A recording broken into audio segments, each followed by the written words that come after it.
विद्रोहाच्या 4 ओळी सादर करतो।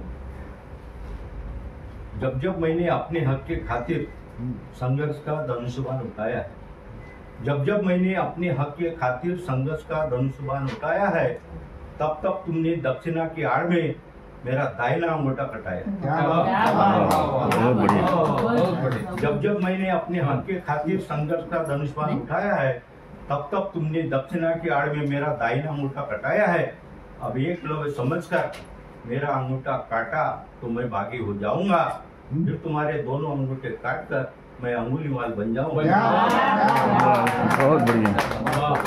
त्यानंतर एक छोटीशी कविता सादर करतो। कवितेचं शीर्षक आहे आंबील। उन्हाळ्यामध्ये आमची आई वगैरे उन्हाळा चालू झाला। आंबील नावाची कविता आहे। उन्हाळ्यात मायने बनविलेली ज्वारीच्या पिठाची आंबील, उन्हाळ्यात मायने बनविलेली ज्वारीच्या पिठाची आंबील अमृताहूनही गोड होती, गरिबी बरोबर लढण्याची आंबील एक तडजोड होती। उन्हाळ्यात मायने बनविलेली ज्वारीच्या पिठाची आंबील अमृताहूनही गोड होती, गरिबी बरोबर लढण्याची आंबील एक तडजोड होती।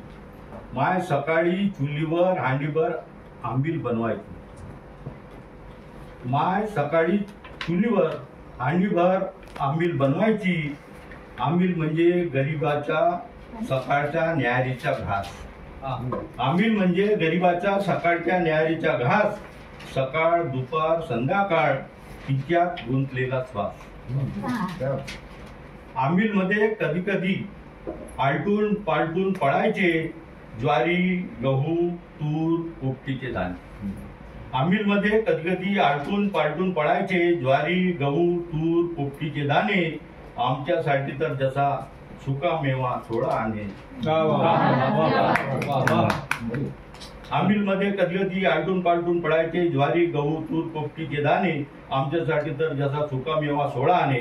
आंबील म्हणजे भुकेच्या दुसरा पर्याय, आंबील म्हणजे भुकेच्या दुसरा पर्याय, जीवन सत्वाची खान, ममतामय कर्तृत्व जान, रासायनिक पदार्थाची स्त्रोत, ऊर्जेची जीवनदायिनी, गरिबाचे नारळ पाणी।